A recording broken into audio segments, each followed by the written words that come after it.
Now, Bismillahirrahmanirrahim. I think there are some questions which is sometimes people say uncalled or useless. Let me hope my question is not going to be among those. In Surah Al-Baqarah, Ibrahim alayhi salam doubted some bones. Will Allah really resurrect this?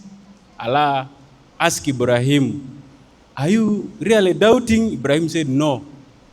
I believe, but that to make my heart satisfied with Iman. So my question is also just to make my heart satisfied with also Iman. But I believe it will not be among those questions which may be uncalled or useless. Because there are some useless questions like somebody asking, who is the wife of Iblis? Those are useless questions. Okay, my question is, briefly now. my question is, Rasulullah Sallallahu Alaihi Wasallam has said, when somebody is buried, the moment people take their footsteps away from the grave is where the punishment commences or the questioning commences. Now, for my heart to get satisfaction, I also want to know somebody who maybe got burned or crushed or burned or just eaten by animal, at what moment does the punishment of that person commence? Just from satisfaction of heart. Thank you. First of all, there is not such a thing as a silly question. Anyone who makes fun of a question is actually ignorant, because he himself has many, many questions he does not know the answer of, but he's shy to ask. And the people of the Salaf used to say, لا ينال العلم مستحي ولا مستكبر. The person who is arrogant, I will not learn from him, or shy, I don't want to embarrass myself in front of everybody, will never learn. If you're arrogant, thinking that you're better than others, you'll never learn. And if you're shy not to ask, you'll never learn. So no matter how silly your question is, go ahead and ask it, because this is how you learn. Coming back to your question, those who are buried, the Prophet tells us, alayhi salatu salam, that they will be questioned and interrogated by two angels, Munkar wa Nakir, very horribly looking, very rough and strong and rude.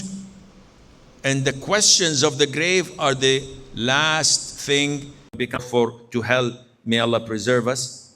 In between, there is the dividing life called al-barzakh.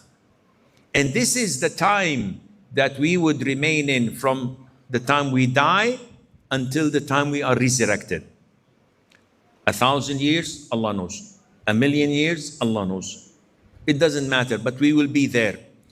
The things that happen there are not similar to any of what may cross our minds today. Now, in this world, when someone slaps me, I'll break his hand, but hypothetically, when someone slaps me, do I feel the pain? Yes. I feel the pain on my body, but my soul is also insulted and harmed. In the hereafter, in the grave, in the barzakh, when there is punishment or there is blessing and favors of Allah, opening a door to Jannah or a window to Jannah, this punishment, this pain, or this blessing comes majority to the soul. Little impact on the body or whatever is remaining of it.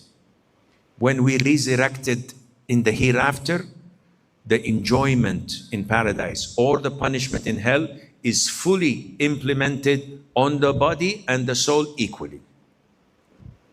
So in this life, when people want to torture me, to interrogate me in Guantanamo, they will not let me listen to Ugandan music, for example. Say, oh, I'm going to torture you.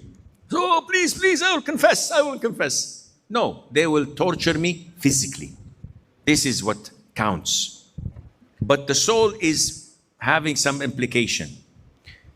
In the barzakh, it's the opposite. It's on the soul, but the body has some implications. And I'll give you an example of two people sleeping. They're both sleeping in the same room. I see them, they're asleep. When they wake up, one of them says, Ya Allah, I had the most beautiful dream. I was in a garden and I was served by maids and I had beautiful food and drinks. I was so pleased, I did not want to wake up. I didn't see this on you when you were asleep, but I believe you. The other man wakes up terrified. Wallahi, I was run after by crocodiles, by snakes, and I fell in a pit with scorpions and sharks, and they were eating me, and I was so badly hurt. Then I woke up. Both physically looked fine. Their soul was being tormented or was having a good time. The same thing happens in the grave. So those who were cremated, eaten by lions or sharks or torn into pieces, Allah Azza wa Jal would have them be sit, interrogated, and dealt exactly like the one in the grave, but we do not see it. So this is the difference between us and others. We believe. I don't have to say, well, I have to dig the grave to see if anybody is sitting. Or even more stupidly, some says, I will put CCTV cameras so that I will wait and see when the two angels are coming. Okay, come on. They're late. What's wrong? Transportation? This is all bogus. It doesn't fit because we believe that the life of the barzakh is totally different than our lives. I hope this answers your not silly question, inshallah.